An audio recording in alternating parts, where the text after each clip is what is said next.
Welcome everyone to 121 in Flux. I am Peter, that is Connor, and this is our movie podcast where we talk about movies from the past and the present. That's something I used to say on the streams all the time. That was weird saying that. So this is continuing our trend of Patreon vote winners. Because we took some months off, we have a few of these sort of piled up. We've already done a couple. This is our third one in a row. This is Crimson Tide. Which was the winner like 2 months ago, I think, I want to say, on Patreon. $5 patrons and up get to vote once per month on an episode. So this was a winner. I believe this was all vault picks. This vote. This is a vault pick. Okay. So I should explain what the vault is as well. The vault is a to-do list of movies that is submitted to also by our $5 patrons. So this was like 4 picks from the vault were put up for vote, and Crimson Tide was the winner. So that's what we're going to talk about. We'll start spoiler free as we always do, and we will give you warnings before we go into spoilers. And also I'll pat ourselves in the back modestly because this is the third episode in as many weeks.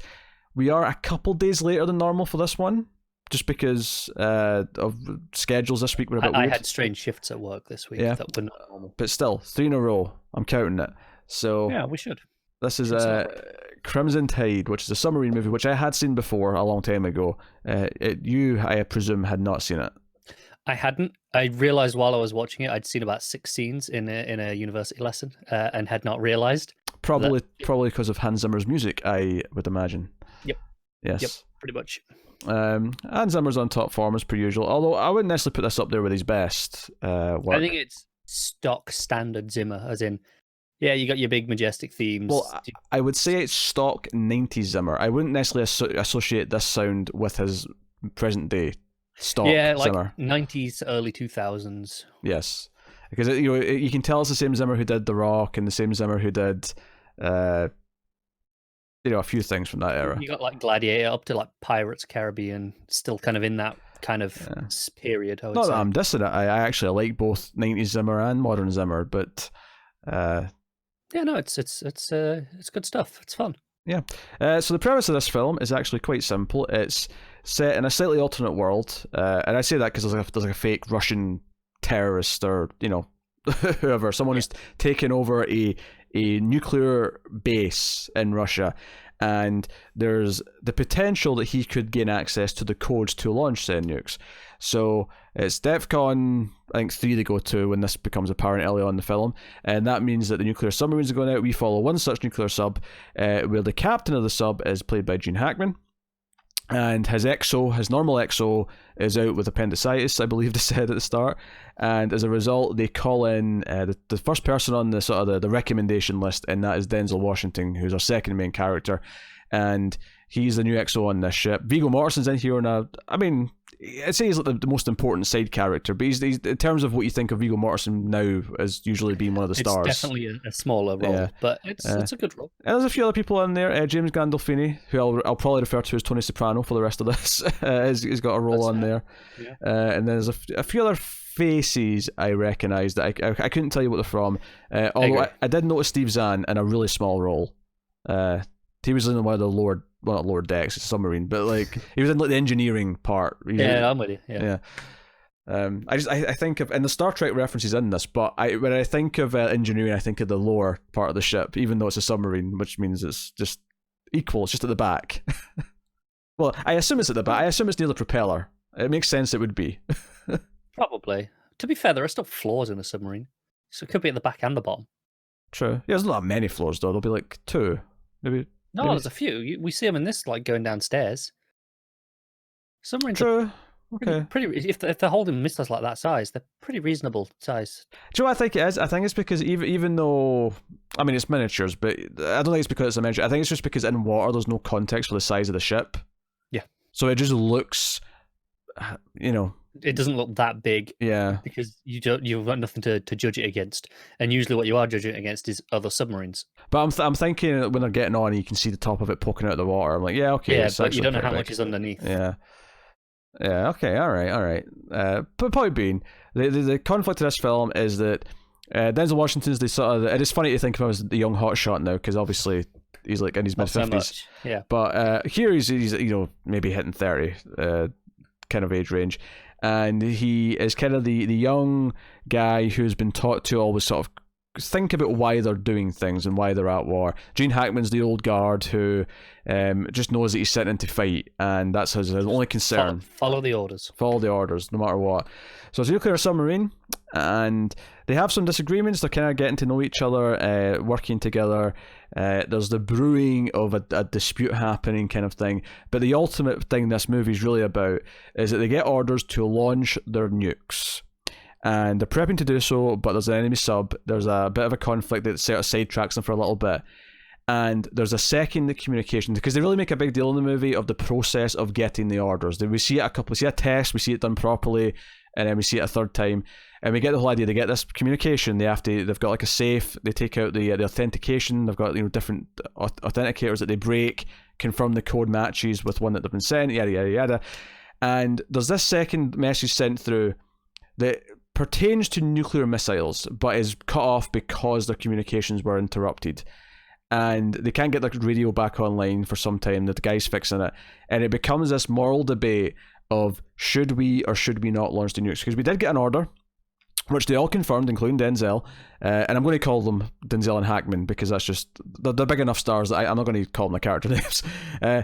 Even Denzel confirmed this initial order to launch the nukes, which is obviously heavy because they're basically starting World War III, and they know that, and it's all they're weighing on the shoulders. At the time, that was the order. Yes. They had no reason to suspect anything else. But then there's a second order that's cut off, which could be changing the target, it could be cancelling the order altogether, it could be doing anything. And Gene Hackman wants to launch the nukes because the last complete order said to do that, and Denzel, being a sort of reasonable, level-headed human being, is like, no, let's not start World War III unless we know for sure that's what we're actually been supposed to do. And it becomes this debate of whether or not we should go through with this, and that's where the real conflict the film becomes from. And I'll leave it there. And that's actually like halfway through the movie, but I feel like that really is what the movie's about, is that conflict.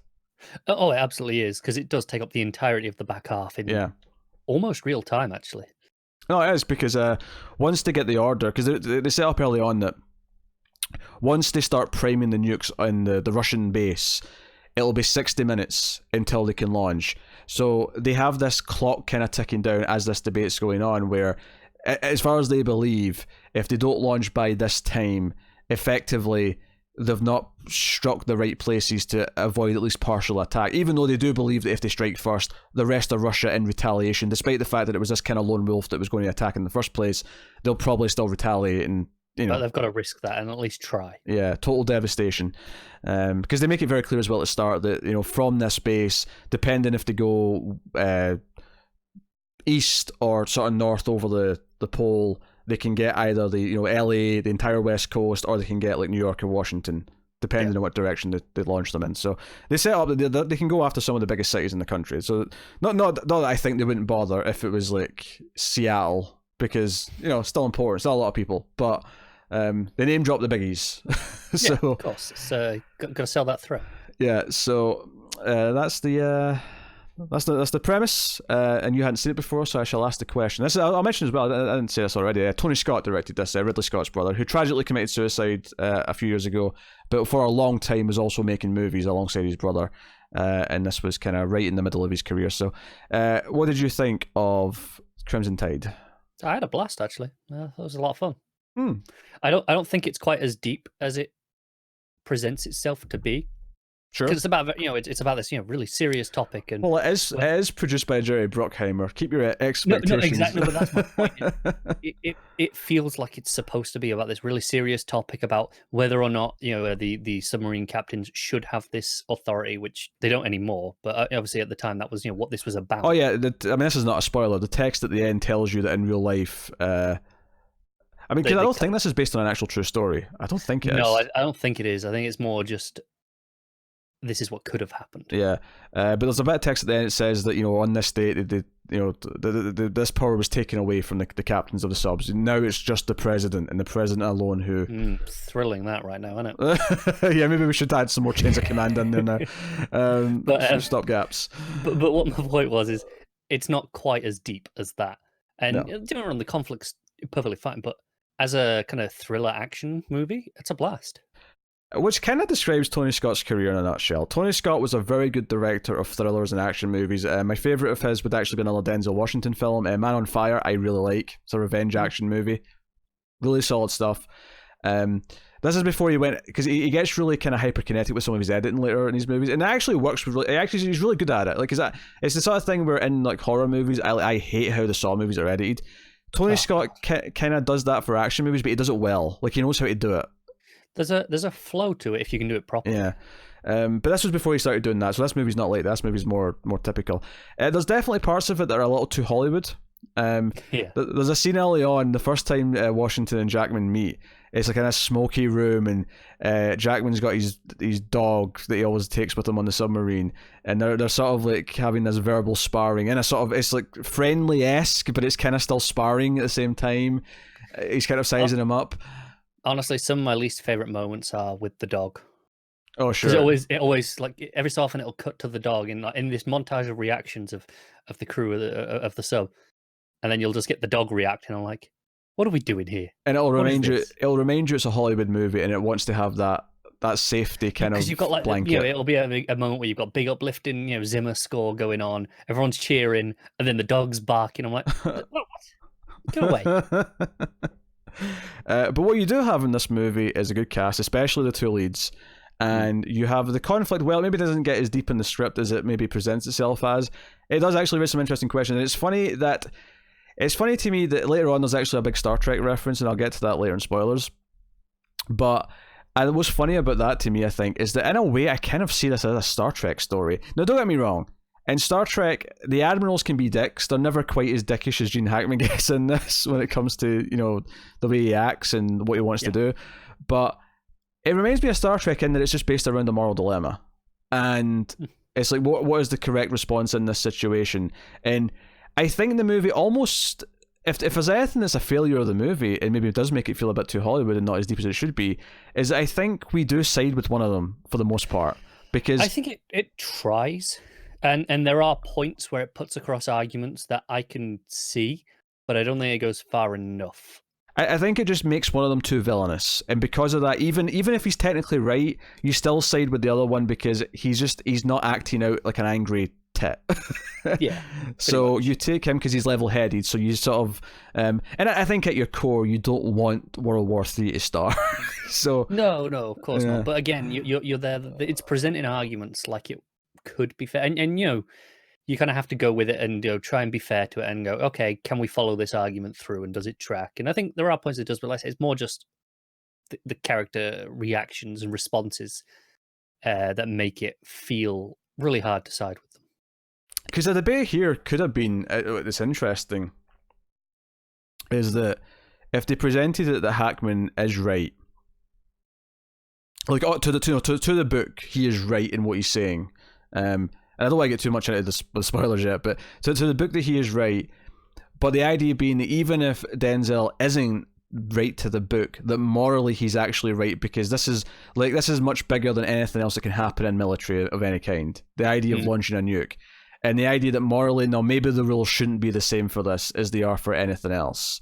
That the rules should be specific because there is no returning, there's no coming back from this, there's no changing your mind after this. This is, like once a nuke has been launched and you have killed that many people, you have went over a line that cannot be crossed back. So, like, that could have been interesting, but it doesn't do that. It does this thing where technically they're both kind of right. But one's more right than the other. Basically, it exposes a flaw in the system where... Yeah. Fun story. Yeah, I'll get into it more, I suppose. But there's a debate that the two of them have over something else that's completely irrelevant. And at the end, it's like, well, you were kind of right. That they're not. They're actually both not quite right, but one is more right. So I think it raises some good, interesting questions, and I think the actual tense thriller part of it is very good. It's not super deep. It's a bit more superficial than maybe it wants to be, but it's very good at what it's doing. It's really enjoyable to watch. Because you have these great actors sparring off, and it made me really miss Gene Hackman. Gene Hackman retired in like 2003. His last movie was a movie with Ray Romano. Has it been that long? I think it was called Welcome to Mooseport. It was like a really stupid comedy that wasn't that good. he's a great actor, and as far as I remember, he is still alive. He's a really old dude now, but I think he's still alive. I don't recall seeing anything to the contrary. I could be wrong. But to his credit, he stayed retired. He was never like tempted back out for a big paycheck. One last job. Yeah. It's a shame that the last one he went out on was Welcome to Missport, but yeah, I'm just checking out. He was born in 1930, and IMDb does not list a death, so I'm going to assume that means he's not. Yeah, so he's 79. Yeah. Oh no, 89. 89. Yeah. I'm thinking we're still in the 2000s. God damn it. Yeah, we're really bad at that. We do this all the time, don't we? Yeah, 89. He's 89. So yeah, he's an old dude. He's a really old dude. But no, he's really good. Gene Hackman has this energy to him. That's wonderful. He's the type of movie star we don't really have anymore. Yeah, I agree with that. He kind of, it's him and who's the other guy I'm thinking of that I'd put him sort of side by side with. Like, he's not like Jack Nicholson, but Jack Nicholson also has this intensity to him. Yeah, that I feel like a lot of modern actors don't.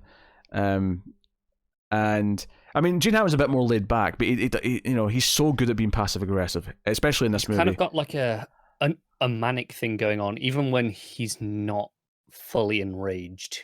Yeah, it's kind of, there's like this rage seething underneath that is like just could be bubbling over at any point in a really good way. Which is maybe why he was a good pick for Lex Luthor. Although I do think he was maybe too big of a star for it, because I just see Gene Hackman, I don't see Lex Luthor. Yeah, and also kind of wasted on the script, right? Yeah. I mean, I love in regards to Lex. Yeah, I love that movie, but Lex is definitely not the best version of Lex in that film. But yeah, so no, Gene Hackman's really good. Denzel Washington's fantastic as well. He's someone who's really good at reacting to Hackman, actually, because a lot of times he won't say anything in response, especially early on when he's holding his tongue. Yeah, but he's very good at just reacting to him. He's a very good physical actor, isn't he? Yeah. So no, it's very good. Actually, one of the things that I like about the movie is that you kind of suspect that because he is an old white dude, there might be like a race element to this that's maybe not been outspoken, but it's not until like right at the end of the movie where there's like a line that's brought up where, oh, now he's actually kind of playing that card. But for a long time, it never does it. You feel it from the start where, like really early on, they're all in the mess hall kind of eating together, and Denzel's the only black guy there. That's not true. There's a second black guy. I know he is at that point. There's another guy who you see later, but in that scene, he's the only one there, I'm pretty sure. I'm sure he's in that scene. Is he? Yeah, I think so. The guy with the glasses. It doesn't have any lines in that scene then. Guy with glasses, got the mustache, I think. Yeah. Yeah. Is he in that scene? I'm pretty sure he doesn't have any lines in that scene then. I'm sure he's at the table, but yeah. But like it really feels like they're interrogating him, and you're like, is this racism, or is it just because he's the new guy and they're all this well-seasoned crew? Yeah, they're this unit who's been together for a long time, so it kind of feels like he's just the new guy. But like, it was just because it wasn't so much from the group I was suspecting racism. It was more just from Hackman. It was like, he's the old white dude. He's been at this for decades. He's been a captain for a long time, and you just sort of get it in the subtext almost. But there's enough doubt that maybe he is just the old captain and he's really challenging this new guy. But there's just one conversation right towards the end where he blatantly puts it out on the table, and it's like, it's been there the whole time. And because there really is enough doubt throughout most of the movie where you could play it off as it's the new guy, new style. This isn't what he wanted on the end of his career. It's his philosophy. It's not anything else. Because philosophically, they are very different people. So there is enough to justify that it is based on that for a long time. Yeah. So that's there, and I think it's there largely because of the actors. I don't think it's really there on the script before that dialogue towards the end. It's all subtext. It's all in their reactions and the way they look at each other. And I think those two actors, and I think it's really well directed. I think the weak part of the movie is the script, but it's really well directed, and you've got these two actors who are just elevating everything they say, and because of that, the movie comes out being pretty great. I think it helps that all the supporting cast are really good as well, so it doesn't feel like there's a weak link kind of dragging it down. Don't get me wrong, none of them are at the level of these two. Don't get me wrong, I know some of those actors are at the level of these two, but they're not in this movie. They're not given the stuff to go with in this movie. Yeah, I want. Can I talk about a really? So I mentioned there's a Star Trek reference at one point. I don't even think this is a spoiler to talk about these actually, because they're just kind of out of context. So there's a Star Trek reference that's really nerdy where Denzel's trying to convince the radio guy who's fixing the radio, because he's really nervous and he's struggling, and he's like, look, you watch Star Trek? And he's like, yeah, sure.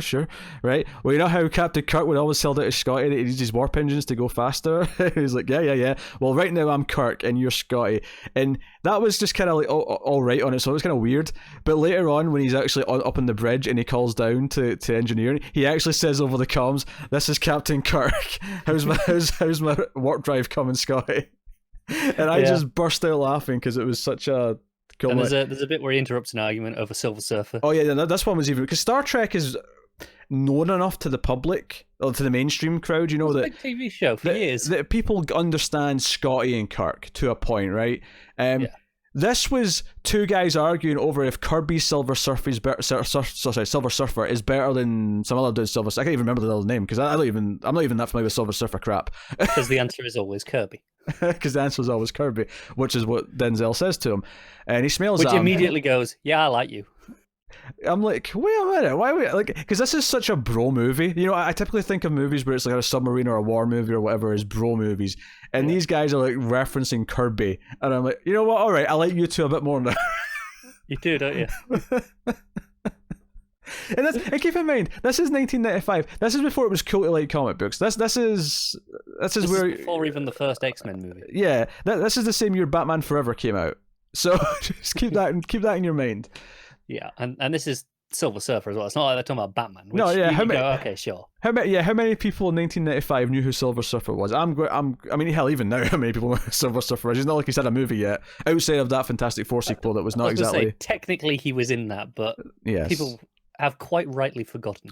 They've got the rights back though, so Ilham, but give it a decade. Everyone will know Silver Surfer. They'll do the whole cosmic saga, and they'll have Silver Surfer it's come in. coming, I'm sure. Yeah.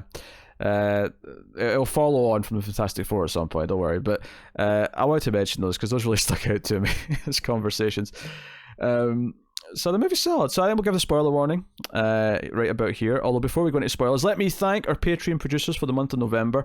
And also I should mention, because these go up early a week in November, they're like the final one for November will be a week into December for the public, because it's only as we're recording them this counts. Yes, they go up early on Patreon. You said they go up early on November, but oh yeah, on Patreon. Sorry, that's what I meant. So just I mean, I don't think it matters for this one, but it will matter for the next one, which will be up for Patreon in November, but it'll technically be a December episode for everyone else. But just, you know, whatever. It's November in our schedule. Yes. So thanks to David Sharp, Alison M. Fordis, Cindy Palacios, Tyler Hess, and Talking Superman. They're our Patreon producers for the month. That means that they are $20 or up patrons. So you get, you know, Patreon producer credits and you get other stuff, but you can support us over in patreon.com/MailFuzzTV for as little as $1 per month, and you get these you get bonus episodes of some of our movie podcasts. You get outtakes and sort of deleted tangents that aren't relevant to the episodes. If they go too long, I'll cut them out and put them up as a bonus discussion. And then at the higher tiers, you get other stuff like voting rights. You get to vote like this episode was. You get episodes early of a lot of things, including these Flux episodes. So go and have a look and see if you're interested. But it's a good way of supporting us and keep making sure all the content keeps coming. So yeah, go do that. So that is that. So we'll go on to spoilers then for Crimson Tide. And we kind of hinted at stuff a lot, but right from early on in the movie, they get on the ship. There's a lot of boat. What? Submarines are boats, not ships. I'm not allowed to call it a ship. Okay, all right. Yeah. I was also. I'm pretty sure that's the rules. I almost said shot. I mean, you can call it that if you want, but. They get on the boat. They get on the boat, and they, you know, right away, like, you know, that you said that dinner scene where he's sitting interrogating him for his philosophy. He's like, "Oh, do you think it was right that we dropped the nukes on Nagasaki and Hiroshima?" And he's like, you know, he kind of his answer, like, very diplomatic. You know, he's very careful with his wording with how he answers. It's not a straight up, you know, oh yes, of course, obviously, but it's not a just no, that was wrong. It's very carefully worded. Yeah, because basically his philosophy is that, you know, we should care about why we're doing things, and if we can avoid war, we should at all costs, because it's the worst case scenario. But he is on a nuclear sub. He is aware that if it happens, he is prepared to go along. Like when those first orders come through, there is no hesitation from him. He is perfectly going, yes, we will do this until we hear otherwise. Yeah, absolutely. But there's a lot of little things where. So the big first disagreement really comes from, there's a fire that breaks out in the mess area, in the kitchens. In the kitchens, yeah. Yeah. and Denzel's down there helping whoever's down there, put it out and damage control and the rest of it. And Hackman decides to run a drill, like an emergency response. When they get an order to do like a drill for one of those, and the alarm goes off, and the XO has to be present in the bridge. And like immediately, Denzel's like, "Why is he running a test now? Of all times, there's a fire, someone's injured. Like, what's going on?" And he runs up. Because basically the way it was, as we learn in the movie, he has to kind of like confirm all the orders that are coming from the captain during this part of the process, and he has to agree that the orders are valid in order to launch a nuke. There's two-pronged system to make sure that it's not just one person. And he runs up, he just gets there, and he confirms the order. They do the test, and he actually cancels it. Hackman cancels the drill because they get reports that one person who was injured is dying. Someone is dying in medbay. And he's like, okay, we'll cancel the order. And they have this thing where they go to the captain's quarters afters, and he's like, so you blame me for that sailor's death? And he's like, I didn't say that, Captain. But it's this very thing where they're constantly sparring verbally. And he's like, I don't understand why you ran that test right now. And he's like, well, because the real thing could happen at any point. Anything can happen during chaos. We have to be prepared at the worst possible moment for something like that to happen, if not something else. And at this point, I think you can kind of sympathize with Hackman. In the whole point of this movie is, okay, well, who's right and who's wrong? Which side do you agree with? In this context, he makes a valid point that yes, it could happen in the middle of a crisis. Yeah, and the crew does have to be prepared for that, and I think it's a valid point that he's making. Now, it was unfortunate that someone actually died because of that decision, but would he have died anyway? Who knows, right? Yeah, he may have done. The fire had happened regardless of whether he did this drill or not. Yeah, and Denzel even kind of admits to that. He kind of... Yeah. He kind of agrees with that. But Hackman makes this point, either in this conversation or around about this time, to never bicker with him about an order in front of the crew. He's really upset that he kind of questioned them in front of other people. He's like, no, you have a problem with something I've said, then you, in private, you let me have it as the XO, and we talk about it and air out our differences. But we have to appear as a unit in an agreement in the chain of command, or it just breaks down their confidence in us. Because Hackman's repeatedly making this point that he's not looking for someone to just agree to everything he says. He is willing to be questioned, but not at the expense of losing their authority. Yeah. So it's like, in private, this is what we do. Sure. However, it's not too long after this, though, where Hackman starts to kind of lose us as, being on his side, because so that fight with Silver Surfer breaks out, and Denzel breaks it up and has a little fun conversation, and he goes down to see the captain, he goes out to see Hackman, and he's like, hey, and this is after they've had a call putting the DEFCON level up one, so everyone's kind of on edge because they're thinking that maybe soon it's going to happen, and they're worried about their families back home and everything else, lots of reason to be tense.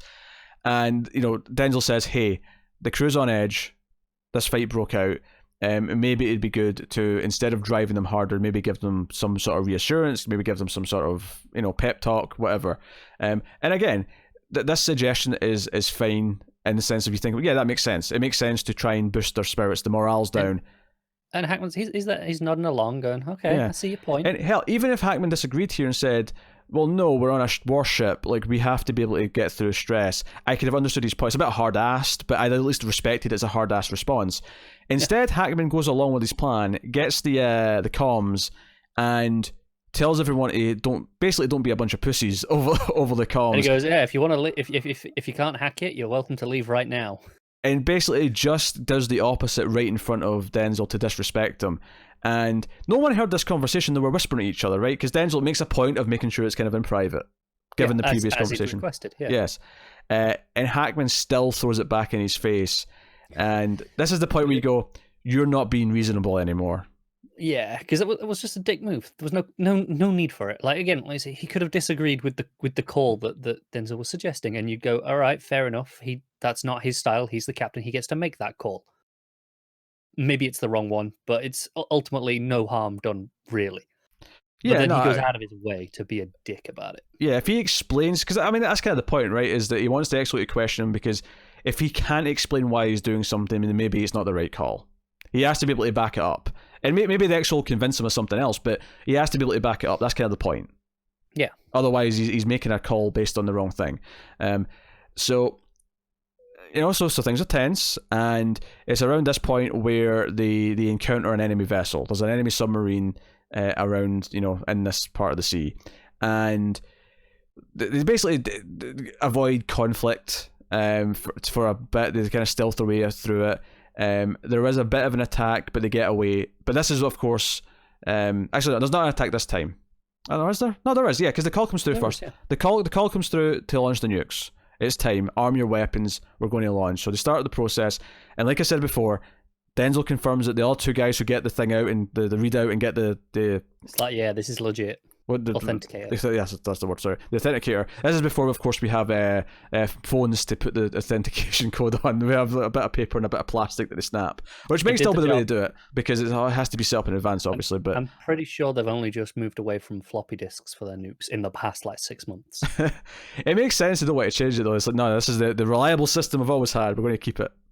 I think, especially on a submarine at that depth, phone signal is unreliable. True. No, that's fair. That's fair. Go with what works. I did a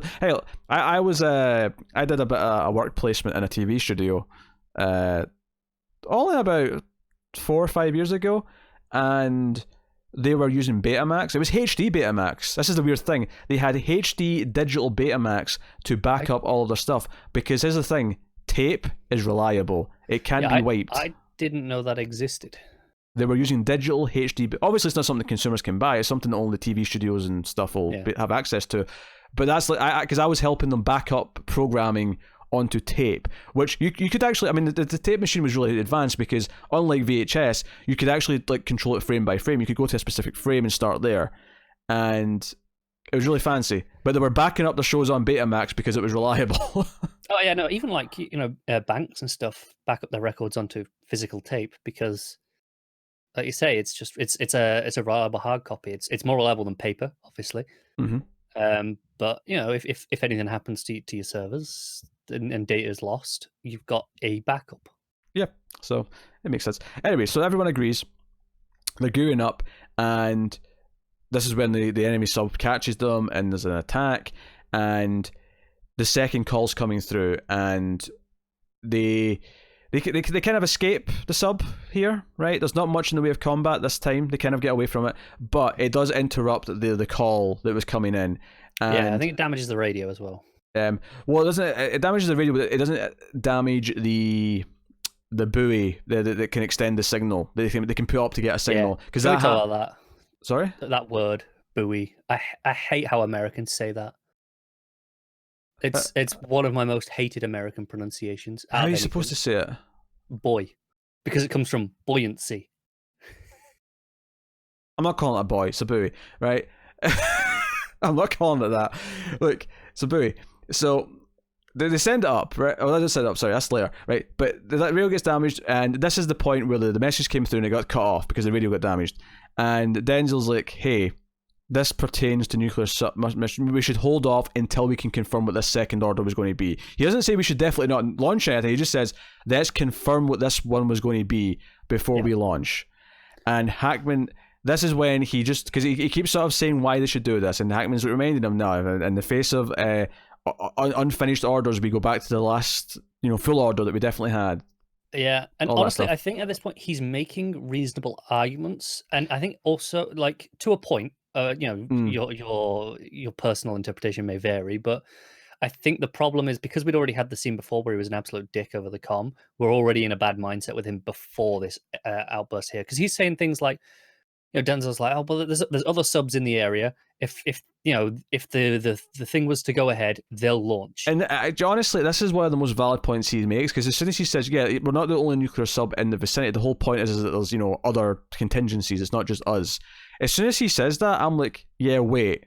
As soon as he said that, my logical brain said, well, there's other possible subs that could be launching the nukes. If the order still supposed to go through, there's other people to carry it out. And Hackman says, oh, we have to assume they've been taken out. But that's a bit of a leap. No, I think, to be fair, it's a reasonable argument on his point. That he's going, oh, we just got attacked. What if they did too? What if we're the last one and we're the only one capable of sending the missiles? I can appreciate his point. Like I said, if this again, I'm not saying I'm on his side, but I can appreciate where he's coming from. I think the problem is because we're already against him from before, it comes across as a bit hollow. Well, there's not even just that though, because it's quite scientific. Because he's speaking fairly calm to him when he's giving his reasoning, but at the end of like one of his final sentences, he just yells, "Shut the f up," and everyone on the bridge hears it. And this is the point where he's completely lost, I think, credibility to us as the viewer, because I mean, he's not an evil man yet necessarily, but he's lost credibility in terms of his thought process because he's clearly letting his temper get to him, and he's upset that he's being challenged, despite the fact that he keeps claiming that he wants to be challenged. Yeah, this comes across really poorly, and this is where the real crux of the movie comes in, because ultimately, he threatens, because Denzel won't confirm the order to launch, to prep the nukes, get them ready, get them armed and primed to go. He doesn't ready, and he's like, repeat the order, damn it, or I'll find someone who will. And he wants to remove the XO and replace him with the next in command. And Denzel challenges that and says, no, if you're trying to do that, then I'm going to, use my authority to relieve you of duty because you're not thinking in your right mind. And the next in command on the bridge, who I'm going to unfortunately refer to as the fat guy because that's just always. I think his name was Cobb. You're right, his name is Cobb. So Cobb, and it's worth mentioning at the start of the movie when he first goes to meet Hackman, Cobb's there with them, and he's constantly glancing at Cobb. They're sharing all these glances as if they're judging him in front of him.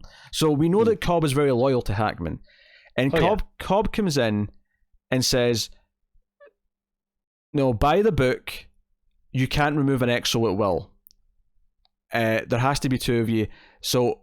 And going by the book, because he makes this clear later when Denzel talks to him about it. He tries to thank him. He's like, I didn't do it for you. I did it because it was the right thing. Yeah. And Denzel's like, no, well, I'll thank you anyway, because I thank you that you followed that to the book, essentially. Yeah. But he's like, no, he's right. Denzel's right. In this argument, he is right going by the rules. And Denzel says, okay, two sailors come, take the captain to his quarters and lock him in. Like, he's now been relieved and I've got command. And he takes the key, the launch key, and that's it. And and what happens right after this is that he's like, okay, we got the buoy, so we can try and boost the signal so that we can get the message and know what we're doing. That's so he wants to get lift to a certain depth so that they can put it up.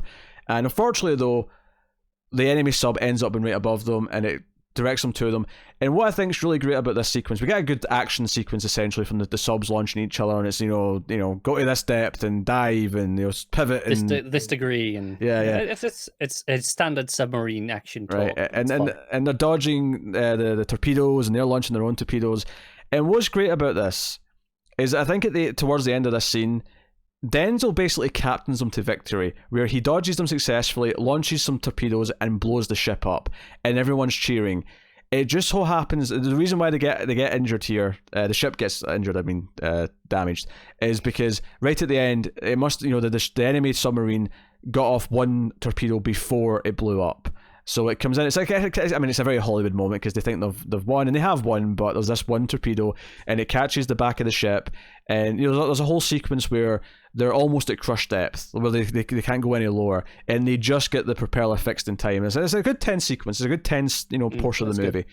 But what I love is before this last torpedo happens, when they think they've won, you almost feel like Denzel's won over the entire crew for a split second, where he's proven that he can command, and he's proven that he isn't, some hotshot XO who wants to just do this for the glory. Yeah. Right? He was making the right calls in this combat And situation. the reason why I bring that up is because later on, when the captain's in his quarters, he says that he's been looking through his file and he's never really seen combat before. And it comes across so hollow because we already saw him win a combat situation. He did the best he could, and he actually pretty much won. I mean, he did win. There was one little flaw at the end. An unfortunate incident to cap it off, but he made every call right. Yeah. So they succeed just in time, and Denzel does make a hard choice. There's a point where there's some flooding and they have to close off a compartment, and there's some crew in there, and Cobb says to him, if you don't shut that right now, we all die. And he's like, okay, fine, you have to shut the compartment. And the guy who's down there is like, no, like, there's still crew, and he's like, no, you have your order, you have to shut the compartment. So he does make the tough call as well to kill someone essentially at one point. And I think that's again going along with the whole theme of him not wanting to do the nuclear launch is not that he's not willing to do these hard decisions. It's just if the need is there, he will do them. It's just he has to understand it for himself rather than just blindly do what he's told. Yeah, and I think what's great about this is between the fight that he wins for them, between making this call in front of them and making the hard decision, I think when the argument comes of like, so half the crew eventually are kind of on his side and half of them aren't, I think all this stuff justifies why the crew that are on his side are on his side. I think he does enough to win them over, that he's not just, he proves that he's being calm, he's proven that he can be in command, he's proving his mental state to everyone and his capacity for making decisions. So that it doesn't feel like, oh, he's wrestled them away. And everyone on the bridge saw the captain kind of lose his shit. And I think... Yeah, they knew he was maybe not making the right-minded decisions. Yeah, don't get me wrong, there's still some people on the bridge who are siding with the captain. We get to that in a minute. But, it really justifies why some people are on his side. So it's actually Tony Soprano, who is on the bridge, and did seem to be doing the commands during the fight as best he could during the combat. Yep. But he does go to the captain, sort of haggles his way in, and he's like, okay, captain, I'm not working for this guy, what do you want us to do? And he's like, oh, get a few men, get these guys. And he gets Viggo Mortensen's character Zimmer, who we know from the start of the movie is his friend, who's his friend because he was at his daughter's birthday Zimmer's party. The comms guy. Oh, sorry. Viggo is Weps. Weps. Yeah, that was it. Viggo Mortensen, yeah. Zimmer's the one who was Silver Surfer argument. Yes. What I like about that is it's just enough so he's memorable, so that when you see him in comms and he's like doing his part of the job, where he's looking at the sonar and he's like giving them the information, we know who it is, so we care a little bit. It's just a simple little thing. He's not just random guy. It's okay, I recognize him. He's Silver Surfer dude, like it's enough to just remember him, and then so his face. He's actually got a really specific voice that reminded me of someone, and I can't remember who, but it'll maybe come to me later. But so they basically stage a little mutiny against Denzel. They're going to reinstate the captain. Yeah, reinstate the captain. They go to the armory, and it's Viggo who has the key to the armory because he's like he's high ranking enough that he has that privilege. Yeah, he's like the top of the weapons department. Yeah. So they get him, and they sure enough, like they're rising to the depth. They're trying to fix the radio so they can call it, because they can't use the buoy anymore because that got basically destroyed in the fight. So they're having to fix the radio properly, and the captain regains control. However, what I liked about this is that Denzel actually predicts something's up when he hears the one guy who's really supportive, when Tony Soprano's when he's missing and they can't find him. He immediately or I think maybe it's Weps that they can't find, but it's one of those two guys he can't find.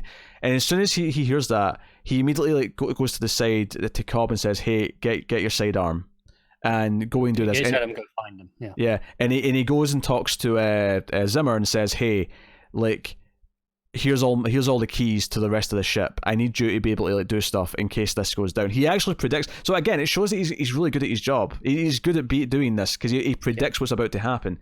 And sure enough, they come in at gunpoint and they arrest Denzel and all the guys on the bridge who were kind of sticking up for him, including Cobb, who was loyal to the captain for years, but because he sided with Denzel in the argument, it locks him up too. Yeah, and when they come in, the captain's like, right, anyone who doesn't want to work under this schlub, come and stand with me now, and things will all be fine. Yeah, so a bunch of them get arrested with him, and they're being held in I think it's in the officers' mess. The private dining room. That's weird to call that in a ship. I don't want to call it the mess hall because it's not a mess hall, but it's the private mess. Eating quarters. Yeah, it is. It's where they were earlier. Having the food with that debate near the start. So this is all good stuff, and then it becomes if I'm going to criticize the script, I do think it's a bit weird that the movie focuses on the captain staging a little mutiny, and then it essentially flips and it's Denzel staging a little mutiny. It is kind of a big back and forth for 40 minutes here of who has the the bridge. Control. Yeah, it does feel like it kind of repeats a beat just the other way around a little bit, which is a little bit strange. But it is still fun to watch. You have Zimmer who kind of gets them out, and they get enough to come back onto the bridge and have a bit of a standoff. Because there's a whole thing where he's racing to launch these nukes, and it's actually he convinces Viggo, his friend, who obviously there's a big moment where he sided with the captain, so it's a bit of a betrayal. But he calls down to him and says, "Hey, you have a conscience. You know it's not the right thing to launch these nukes, and you're the only one who has the key to the codes to launch them." So to the trigger, or is it still codes though? It's still trigger codes, I'm sure. No, it was a physical trigger to pull. Oh, you're right, but there's more than one because there's a key in the bridge as well for the captain. So yeah, you have to do both. So the captain has to turn his key, and then the weapons do their trigger. Yeah. So basically, because the captain realizes that he's been gotten to, right? So again, they're both really good at figuring out what the other person's done. They understand quite quickly why things aren't happening, why he's not responding.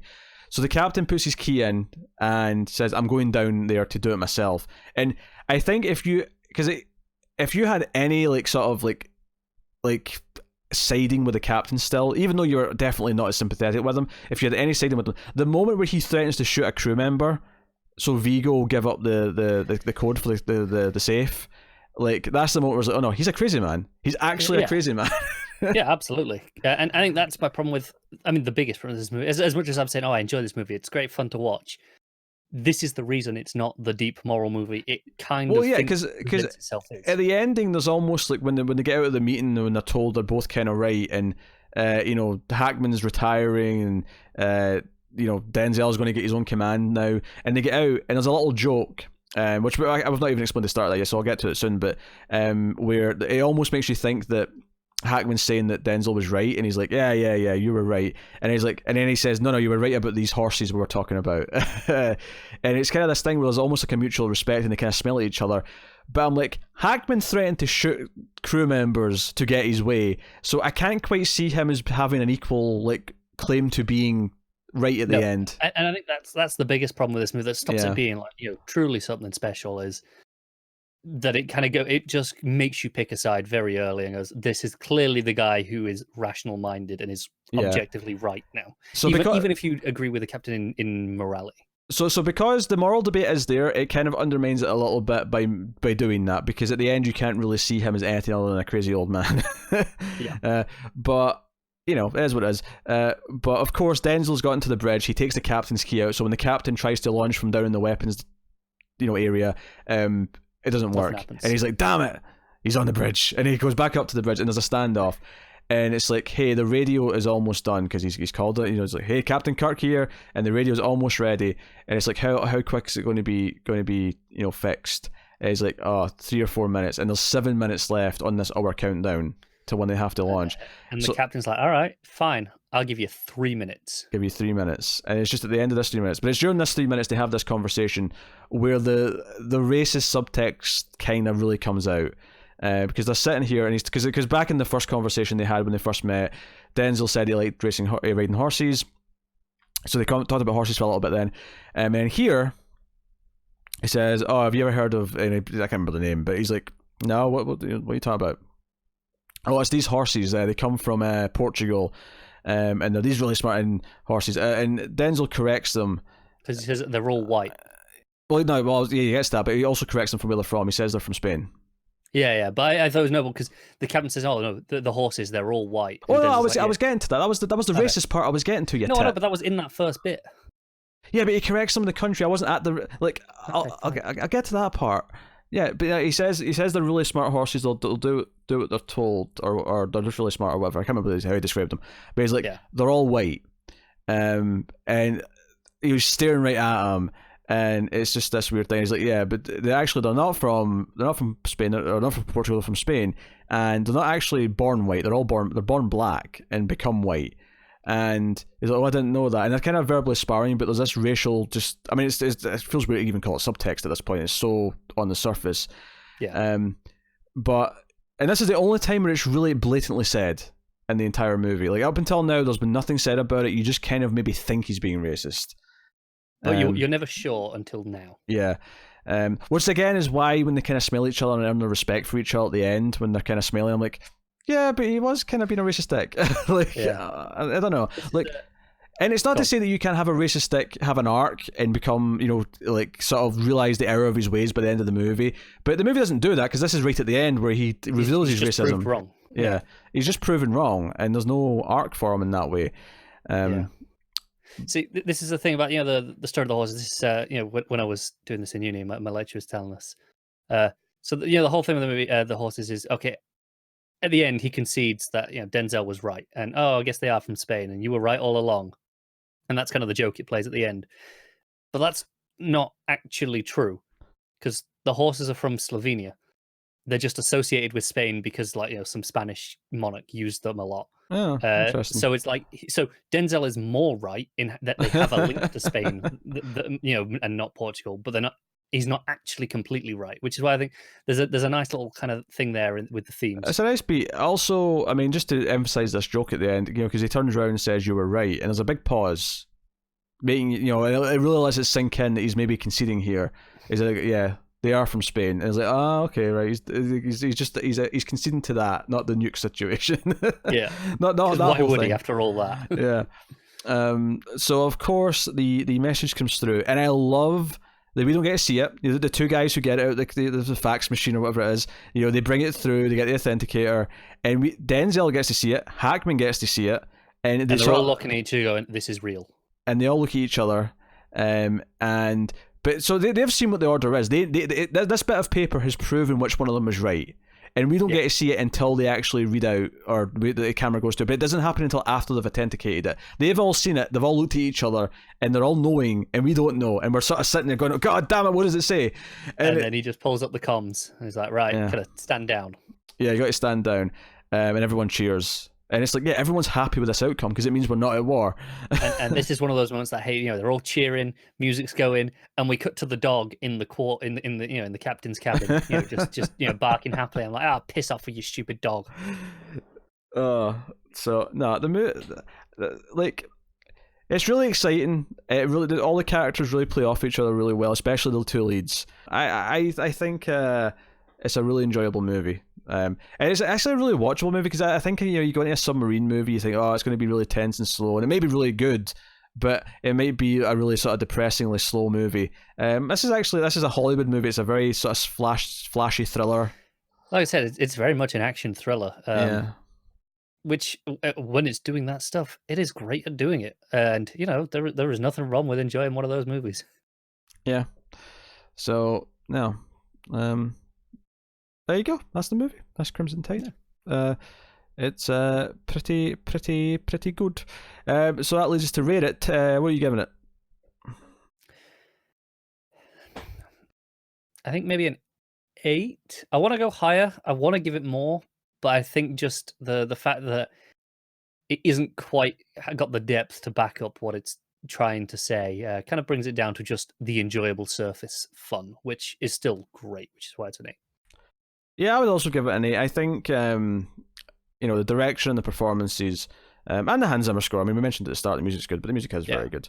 It gives it this air of respect. It does the music. Although, minor complaint, there's a moment where they're all getting on the sub. There's a guy with the it's not a trumpet. I can't remember what he had. It's the smaller, shittier version of a trumpet. What do you call it? Bugle? Yeah, he's got a bugle. Thank you. He's got a bugle, and the music's like ramping up and doing the main theme, but you can still kind of hear him playing his bugle over it, and it kind of clashed a little bit for me in the mix. I'm like, well, why drown that shit out? Get rid of the bugle. We can see he's playing it. We don't need to hear it. That's fair. That's fair. That's not Mr. Zimmer's fault. That's the sound mix's fault. Yeah. Mute the bugle. That's all I'm saying. Good advice for life. So no, that's Crimson Tide. So let us know what you think of the movie in the comments below. You can like and subscribe, ding the bell on YouTube, make sure you get the notifications for all our content. Check out the other shows we have. We have 2 other movie podcasts that are very consistently out on a weekly basis. We have Screams After Midnight, the horror movie podcast that I do with Tim, and we have the Atomic Cinema Experiment, the Ace, which I do with Tara. Those both go out every week. In fact, the Screams After Midnight will be getting a couple of extra episodes starting in January as well, so those are both worth checking out if you're into those genres. You can support the show by rating us on Apple Podcasts or wherever you get your podcast from, 5 stars and a little review. Helps us out. More people will find us that way, and spreads the audience a little bit. So you can do that. We mentioned Patreon earlier for financial support, so please consider doing that as well. Maybe join me for the occasional stream that I do on YouTube if you want to come and chat about movies or whatever. It's always good fun. In fact, I'm doing one tonight at the time of recording, which means nothing when you hear this, but because it's at least a week ago now for most of you. For most of you, but hey, and even for the people getting Patreon, you'll get till tomorrow, so it's irrelevant. But hey, it's happening. I imagine if you ding the bell on YouTube, it will give you notifications when streams are happening. It should do. Yeah, it should do. So there you go. So, although YouTube can be funny with its notifications, even if you have rang the bell. Yeah, because YouTube's just a dick at things like that. Yeah, it is. But yeah, you can also get shirts and t-shirts and hoodies and stuff. I'm wearing a Screams After Midnight shirt right now that I just got. So you can go to Spreadshirt. There's links in the description to both the US and UK stores. So see which one you want and get a shirt if you want. But that is us. So thank you very much. I've done selling everything that I need to plug at the end. This has been 121 in Flux. We have been talking about Crimson Tide, Tony Scott's film. So we will see you next time for another Patreon vote winner, because we've still got another couple to work through. But we're almost done. We're getting there. We should be done with them in December. I think it's just the one, and then we're up to date. I think. No, I think it's 2. Is it? Yeah, because we've got a Bergman movie that I think's next. Right. Yeah, there is 2. The vote right now is for movies from 2019 that have slipped us by and are worth seeing. So if you are a patron at the $5 tier up, remember to go vote. So that'll be my last thing. But that has been us, so thank you once again for watching or listening. We always appreciate it. Keep watching movies, guys, and if you can get it, it's always nice to have, and it'd be really handy in this movie actually, diplomatic immunity!